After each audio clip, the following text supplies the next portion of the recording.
हे दोस्तों, welcome to learn to our personal growth family. इस video में हम जानेंगे इनकम टैक्स के नए फॉर्म के बारे में।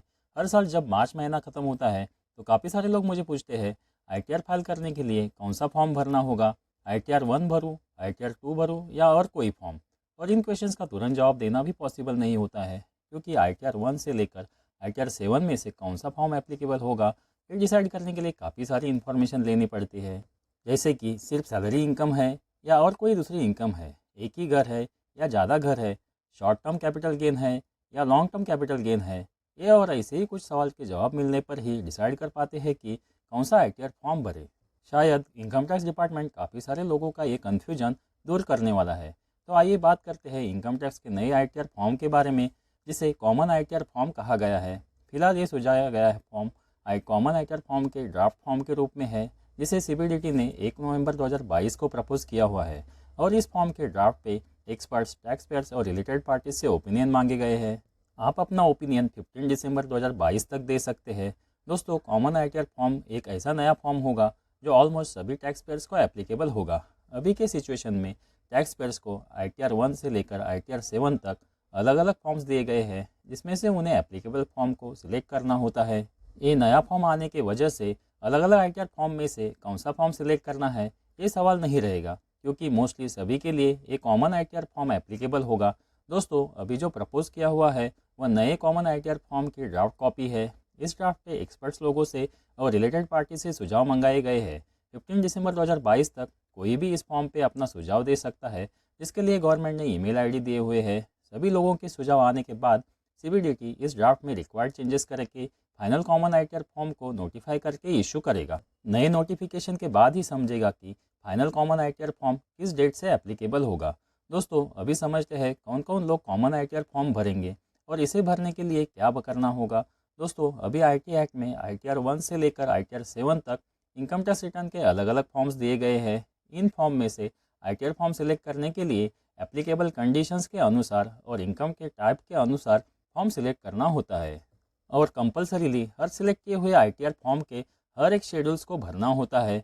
इस प्रोसेस की वजह से टैक्स पेयर्स को आईटीआर फाइल करने के लिए ज़्यादा समय लगता है और शेड्यूल्स को समझने में भी डिफ़िकल्टीज आती है।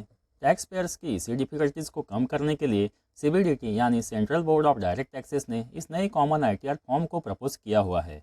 सीबीडीटी के अनुसार अगर ये नए कॉमन आईटीआर फॉर्म को एप्लीकेबल हो जाता है तो आईटीआर फाइल करते समय सोचना नहीं पड़ेगा कि कौन सा आईटीआर फॉर्म फाइल करें और सभी शेड्यूल्स को भी भरना नहीं पड़ेगा। सीबीडीटी के अनुसार एक कॉमन आईटीआर फॉर्म सभी टाइप के टैक्स पेयर्स और सभी टाइप के इनकम को एप्लीकेबल होगा। यानी इस कॉमन आईटीआर फॉर्म की वजह से टोटल 7 आईटीआर फॉर्म में से ITR 1, ITR 2, ITR 3, ITR 4, ITR 5 और आईटीआर 6 के जगह पे आप कॉमन आईटीआर फॉर्म भर सकेंगे।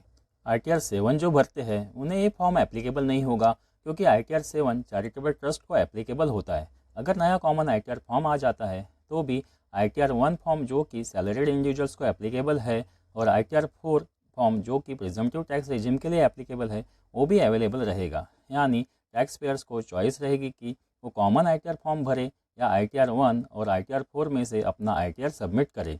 प्रपोज कॉमन आईटीआर फॉर्म में से पार्ट ए से लेकर पार्ट ई में बेसिक इन्फॉर्मेशन सभी को देनी होगी।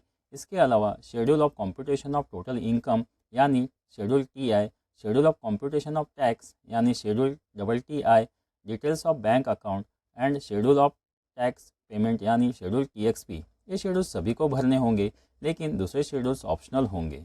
कॉमन आईटीआर फॉर्म को टैक्स पेयर के एप्लीकेबिलिटी के अनुसार बनाया जाएगा, यानी टैक्स पेयर्स को कुछ क्वेश्चंस के यस और नो में जवाब देने होंगे और उन जवाब के बेसिस पे उन्हें एप्लीकेबल शेड्यूल्स ही दिखेंगे। एग्जाम्पल के तौर पर समझो किसी के पास 2 हाउस प्रॉपर्टीज़ है, तो हर एक प्रॉपर्टी के लिए उन्हें शेड्यूल HP यानी हाउस प्रॉपर्टी रिलेटेड शेड्यूल ही दिया जाएगा। वैसे ही अगर किसी का शेयर का सेक्शन 112A का कैपिटल गेन है तो उसे सेक्शन 112A के कैपिटल गेन के रिलेटेड ही शेड्यूल्स दिखेंगे। कॉमन आईटीआर फॉर्म में हेल्प के लिए इंस्ट्रक्शंस और गाइडेंस भी दिया जाएगा। तो दोस्तों, सीबीडीटी ने आईटीआर फाइलिंग के प्रोसेस को सिंप्लीफाई करने की कोशिश तो की है, लेकिन final notified common ITR form आने के बाद ही समझेगा कि सच में इस फॉर्म ने टैक्स पेयर्स को राहत दी है या और उलझन में डाल दिया है। फाइनल कॉमन आईटीआर फॉर्म आने के बाद भी हम उस पर डिस्कस करेंगे। अगर आपको वीडियो की इन्फॉर्मेशन काम की लगी हो और आप चाहते हो कि ऐसे ही पर्सनल फाइनेंस रिलेटेड इन्फॉर्मेशन मिलती रहे तो learn to earn personal growth channel को सब्सक्राइब कीजिए और नोटिफिकेशन बेल को ऑन कीजिए। ये वीडियो आपके एजुकेशनल एंड इन्फॉर्मेशन पर्पज़ के लिए बनाया हुआ है। ये कोई पर्सनल इन्वेस्टमेंट रिकमेंडेशन या टैक्स सजेशन नहीं है। इसलिए आप कोई भी इन्वेस्टमेंट करने से पहले और टैक्स डिसीजन लेने से पहले अपने फाइनेंशियल एडवाइज़र से ज़रूर डिस्कस करें या फिर अपना डिटेल रिसर्च करें, क्योंकि हर एक पर्सन की रिस्क बेयर करने की कैपेसिटी अलग अलग होती है। Thank you for watching this video. मिलते हैं अगले वीडियो में ऐसे ही कुछ यूज़फुल नॉलेज और इन्फॉर्मेशन के साथ। तब तक के लिए goodbye and take care.